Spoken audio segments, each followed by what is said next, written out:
Hello नमस्कार, 10वीं class के मैथ विषय की बात करें, चौथा पाठ हुआ द्विघात समीकरण। उसमें हम बेसिक बात बता दिए हैं। बेसिक बात मानो तो उसका कॉन्सेप्ट जो होता है ना, कॉन्सेप्ट, मुख्य कॉन्सेप्ट वो बता दिया गया है। इस वीडियो में हम बताने वाले हैं विवेचक क्या होता है, मूल कैसे, विवेचक कैसे निकालते हैं, विविक्त कर, डिस्क्रिमिनेंट इसका संकेत डी होता है। मतलब विवेचक को लेकर देखोगे बिहार बोर्ड में तो 2 से 3 नंबर में पक्का आता है। एगो 2 नंबरिया और एगो 1 नंबरिया, मतलब 2-3 नंबर तो रखा है। 3 से हो सकता है कहीं 2 नंबरिया, 2 1 नंबरिया पूछ दे तो 2 और एगो 2 नंबरिया पूछेगा तो 2 नंबर, 2 4 नंबर, मतलब 3 और 4 नंबर के आसपास पूछ लेता है केवल इस हेडिंग से। अगले 5 मिनट बढ़िया से लगे रहो।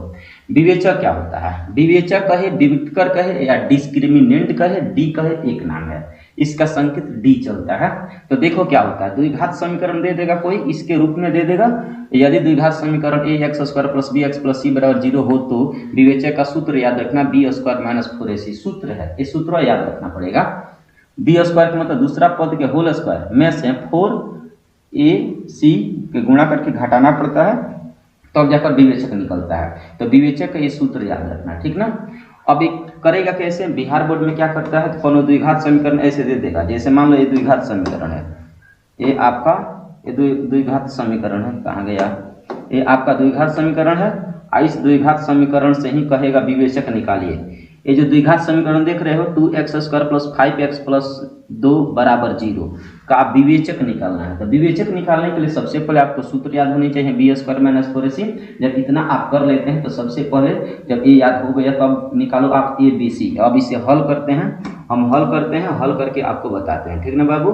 चलो ध्यान से सुनो, ध्यान से सुनो कैसे हम निकाल रहे हैं। सबसे पहले क्या करेगा, जब हल करने जाओगे ना, यहाँ से हल करने जाओगे तो यहाँ लिख देना ए का मान कितना है, तो पहला पद को ए बोलते हैं। तो पहला पद के एक मतलब 2, ए का मान 2 हो गया। दूसरा पद को क्या बोलते हो, बी बोलते हैं। तो दूसरा पद हो गया 5, बी का मान 5 है। पहला पद ए कहलाता है, दूसरा पद बी कहलाता है, तीसरा पद कितना है बाबू, तीसरा पद है 2, तीसरा पद सी का मान 2 है। ए बी सी निकालोगे, एक्स स्क्वायर के साथ ए रहता है और एक्स के साथ बी रहता है, जो छूटा रहता है वो सी होता है। अब यहाँ माइनस भी रहेगा, जैसे मान लो -5 है तो यहाँ -5 लिखना, चिन्ह के साथ लिखा जाता है। तो अब यहाँ लिखोगे, इसलिए विवेचक बराबर, विवेचक बराबर, अब विवेचक का संकेत क्या होता है, डी, डिस्क्रिमिनेंट इसका पूरा नाम होता है। इसका फॉर्मूला लिखो, इस फॉर्मूला को देखकर लिख सकते हो, बी स्क्वायर माइनस 4ac। अब बराबर के नीचे बराबर लिखो। विवेचक निकालना बहुत आसान होता है। अब यहाँ से क्या करेगा, बी का मान भरो, बी का मान यहाँ 5 है तो बाबू हमारे यहाँ 5 और पावर 2 है तो यहाँ पावर 2 चढ़ा देना। और जब माइनस में रहेगा ना, तो माइनस में रहता है तो -5 देकर तब पोस्ट में लगाकर तब पावर 2 चढ़ा देता है, क्योंकि माइनस जो होता है ना उसे बंद करना पड़ता है। यहाँ माइनस नहीं है, प्लस है, इसलिए बंद कर भी सकते हो या फिर छोड़ सकते हो, दोनों तरीका सही होता है। अब -4 है तो 4, एक मान कितना है, एक मान 2 है तो यहाँ 2 भर लो, 80 का मान कितना है, 2 है तो यहाँ 2 भर लो। बीच बीच में बाबू यहाँ गुणा होता है, इसलिए यहाँ हम इंटू या गुणा का चिन्ह दे रहे हैं। अब इसे हल करेंगे, 5 5 कितना होगा 25। हाँ खबरदार, 5 दूना 10 नहीं बाबू, 5 के पावर 2 तो मतलब 5 ना 2 बार है, 5 गुना 5 2 बार है, तो 5 5 कितना होगा 25। अब 4 दूना 8, 8 दूना 16। अब घटा लो, 25 में से 16 गया, ये हो जाएगा 9, तो 9 हमारा क्या हो गया, विवेचक हो गया। डिस्क्रिमिनेंट कितना निकला, 9 निकला। तो आप निकाल सकते हो, विवेचक निकालोगे ना, बहुत बढ़िया।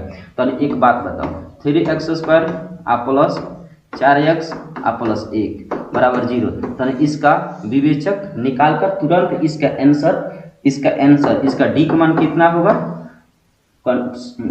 इसका डी का मान निकाल के कमेंट में एक बार लिख दो कितना आ रहा है, मुंह ज़बानी भी निकाल सकते हो।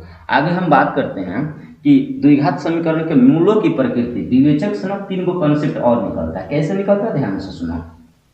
ऑब्जेक्टिव में इसका मार्केटिंग ज़्यादा रहता है। अभी तक क्या समझा, विवेचक निकाला तो सीख लिए हो। विवेचक जब आ गया तो उसके बाद से 3 गो कॉन्सेप्ट और आता है। 3 गो कॉन्सेप्ट कौन कौन होता है, पहला होता है, कभी कभी देखना विवेचक निकालते समय आंसर कभी डी में आता है। जैसे यहाँ देखो, भाई आंसर प्लस में है ना, तो कभी ये आंसर माइनस में भी आ सकता है। जब भाई कम हो जाए, 25 कम रहे, इधर वाला माइनस वाला ज़्यादा अंक रहे, तो इसका मतलब माइनस में भी आ सकता है। तो डी का मान कभी प्लस में भी आ सकता है, डी का मान माइनस में भी आ सकता है, डी का मान 0 भी आ सकता है, क्योंकि जब दोनों बराबर हो तो 0 भी आ सकता है। तो इस प्रकार हम कह सकते हैं डी का मान 3 गो सिचुएशन में आ सकता है। और डी का मान जब 3 गो वैल्यू में आएगा ना, तो तीनों वैल्यू तीन क्वालिटी के बात बताता है। इन्हीं तीनों क्वालिटी को नेचर या प्रकृति के नाम से जानते हैं। जैसे देखो, अगर डी के मान 0 से बड़ा है तो बताओ, संख्या पढ़ते पढ़े हो 9th क्लास में, तो 0 से बड़ा कौन अंक होता है? प्लस वाला होता है। 0 से बड़ा अंक कौन होता है? प्लस वाला होता है ना। तो अगर डी के मान प्लस में आए, मतलब 0 से बड़ा आए, तो उसका प्रकृति, उसका नेचर कैसा होगा? वास्तविक और असमान होगा। इस प्रकार याद रखना। ऑब्जेक्टिव पूछता है यदि डी के मान 0 से बड़ा है तो उसका प्रकृति क्या होगा? वास्तविक होगा, मतलब पूरा वर्गमूल निकलेगा, और वो असमान होगा। असमान मतलब जो द्विघात समीकरण में अल्फा और बीटा दो शून्य निकलता है ना, अल्फा का मान अलग होगा, बीटा का मान अलग होगा, दोनों अलग अलग है, इसलिए असमान बोला है। फिर सुनो, यदि डी के मान प्लस में आ जाए, डी के मान प्लस में आता है आंसर, तो उसका प्रकृति क्या होगा? वास्तविक और असमान होगा। चाहे रट लो, चाहे समझ लो, चाहे जैसे भी कर लो, लेकिन समझना पड़ेगा। डी के मान प्लस में आएगा तो उसका प्रकृति क्या होगा? वास्तविक और असमान होगा। ऐसा ही ऑब्जेक्टिव पूछता है यार, यदि डी का मान, यदि विवेचक डी से बड़ा है, सॉरी 0 से बड़ा है, 0 से बड़ा है, तो उसका प्रकृति क्या होगा? तो ऑब्जेक्टिव में चारों ये 3 गो ऑप्शन में रहता है, डी में लिख देता है, इनमें से कोई नहीं। तो याद रखना, वास्तविक और असमान होता है। अगर मान लो डी का मान 0 आ जाए, डी का मान क्या आ जाए? 0। अगर डी का मान 0 आता है तो उसका जो प्रकृति होता है ना, वास्तविक और समान होता है। अभी हम हल करते हैं, अभी इस पर इसको अभी हम हल करके बताते हैं कैसे हो रहा है, कैसे नहीं हो रहा है। फिलहाल में अभी लाइनियां समझते रहो। यदि डी का मान 0 आएगा तो हम क्या समझेंगे? वास्तविक होगा अल्फा बीटा का मान, और दोनों का दोनों क्या होगा? बराबर होगा। अल्फा का मान जितना निकलेगा ना, उतना ही बीटा का मान भी निकलेगा। कैसे निकलेगा आगे बताएंगे। अगर मान लो डी का मान माइनस में आ जाए, क्या आ जाए? माइनस में। माइनस का मतलब 0 से छोटा आ जाए। 0 बड़ा होता है, 0 से छोटा कौन होता है? माइनस वाला अंक। यदि डी का मान 0 से छोटा आता है तो उसका प्रकृति क्या होगा? अवास्तविक, मतलब उसका कोई हल नहीं होगा, अवास्तविक होगा, कोई मूल नहीं होगा। इसी को दूसरे भाषा में कह सकते हैं कोई मूल नहीं होगा। ये बतिया समझ लिया। अब देखो, अब हम निकाल कर बाबू आपको समझाते हैं कि कैसे कैसे हो रहा है। देखो, इसमें डी का मान निकालो। हम पहले लिखेंगे ए का मान 2 है, बी का मान 6 है, और सी का मान 1 है। निकल गया। इसलिए डी निकालोगे, डी मानो तो विवेचक। इसे विवेचक हिंदी में भी पूरा लिख सकते हो। फॉर्मूला क्या होता है? -b² - 4ac। मान भरो, बी का मान कितना है? 6 का स्क्वायर, -4 है तो 4, ए का मान कितना है? 2 है, सी का मान कितना है? 1 है। अब हल करो, 6 के 36, 4 दूना 8, 8 एकम 8, 36 में से 8 गया 28। तो ये बताओ डी का मान एक प्लस में कि माइनस में? प्लस में है। अब बताओ बाबू, प्लस में किसका मान होता था? प्लस में डी का मान 0, मतलब 0 से बड़ा हो तो उसका प्रकृति क्या था? वास्तविक और असमान था। तो यहाँ क्या लिखोगे? अतः यह वास्तविक और असमान है। क्या है? असमान है। इसका मूल क्या होगा? वास्तविक और असमान है। तो इसी को प्रकृति बोलेंगे। ये 2 नंबर में आ जाता है, कभी 1 नंबर में आता है। ऑब्जेक्टिव पूछेगा तो कहेगा इतना के मूलों की प्रकृति होगा, तो ऐसे ऐसे ऑप्शन घुमा फिरा कर देगा। तो याद रखना, वास्तविक और असमान होता है। 2 नंबर में कहेगा तो इसे हल करके दिखाना पड़ता है, इसका प्रकृति ज्ञात करे। तो ऐसे निकालोगे, लास्ट में ऐसे लिखना पड़ता है। ठीक है, तो बतिया समझ लिया। तो कोई भी द्विघात समीकरण देगा तो उसका डी का मान निकालो। डी का मान निकालने के बाद यदि प्लस में आंसर आएगा तो लिखना वास्तविक और असमान। अगर बराबर आएगा, मतलब 0 आएगा डी का मान, तो लिखोगे वास्तविक और समान। अगर माइनस में आंसर आएगा, माइनस में डी का मान, तो लिखोगे अवास्तविक, मतलब कोई मूल नहीं है। इस प्रकार तीनों लिखना पड़ेगा। अब मान लो है 2 नंबर में पूछ दिया है कि समीकरण इतना के मूलों की प्रकृति ज्ञात करें। ठीक है, तो सबसे पहले फटफट क्या करेगा? ABC अपना निकाल लेना। ए का मान यहाँ देखो कुछ नहीं है तो 1 है, और बी का मान क्या है? 4 है, और सी का मान कितना है? 4 है। इसलिए डी का मान निकालो। डी का मान b² - 4ac। बी का मान कितना भरेगा? 4। यहाँ बी का मान 4 है, 4 का स्क्वायर, और 4 है तो 4। ए का मान कितना है? 1, और सी का मान कितना है? 4। हल करो, 4 चौको 16, और 4 चौको 16, एकम 16, 16 में 16 गए 0। इसका मतलब इसका मूलों की प्रकृति क्या लिखोगे? तो अतः में लिख देना, अतः यह वास्तविक और समान मूल होगा।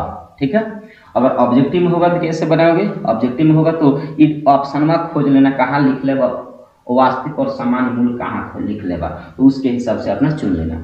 ठीक उसी प्रकार यहाँ अवगति से हल करोगे तो माइनस में इसका आंसर आएगा, तो माइनस में आएगा तो क्या लिखोगे, वास्तविक और असमान होगा, सॉरी कोई वास्तविक मूल नहीं होगा क्योंकि माइनस में आया है। इसे भी हल कर देते हैं। सबसे पहले ए का मान 1 है, बी का मान 3 है, सी का मान 4 है। ठीक है, माइनस में भी दे सकता है, तो माइनस से घबराना मत, वो माइनस जब रहता है तो दोनों चिन्ह में गुणा करके निकालना पड़ता है। और डी का मान निकालोगे तो फॉर्मूला क्या होगा, बी स्क्वायर माइनस 4ए सी। बी का मान कितना भरेगा 3 का स्क्वायर, 4 है तो 4, ए का मान कितना 1, सी का मान कितना है 4, 3 त्रिका 9, 4 से को 16, एकम 16, 9 में से 16 गया, 9 में से 16 नहीं निकलेगा, घटाओगे -7 हो जाएगा। तो -7 क्या है, माइनस में जब निकलता है डी का मान तो देखो अगर माइनस में होगा तो उसका प्रकृति क्या होगा, अवास्तविक होगा, मतलब कोई मूल नहीं। तो यहाँ लिखोगे अतः यह अवास्तविक मूल है या कोई मूल नहीं है। ओके, तो इस प्रकार बाबू मूलों की प्रकृति निकालते हैं। तो इस वीडियो में अभी तक आप क्या सीखे हो, विवेचक कैसे निकालते हैं, तो इस प्रकार विवेचक निकाला जाता है, और विवेचक की सहायता से मूलों की प्रकृति कैसे निकालते हैं वो भी हम आपको बता दिए हैं। ठीक है, आइए एक बार हम आपको बताते हैं मूलों की प्रकृति में। अच्छा, ये आपके लिए है, ये आप बाबू बताओ इसके आंसर क्या होगा। एक बार ये माइनस में दे देते हैं, ठीक है, तो माइनस से घबराना मत, इसका आंसर हमें कमेंट सेक्शन बताओ, इसका मूलों की प्रकृति कितना होगा। ठीक है, मिलते हैं अगले वीडियो में। Thank you.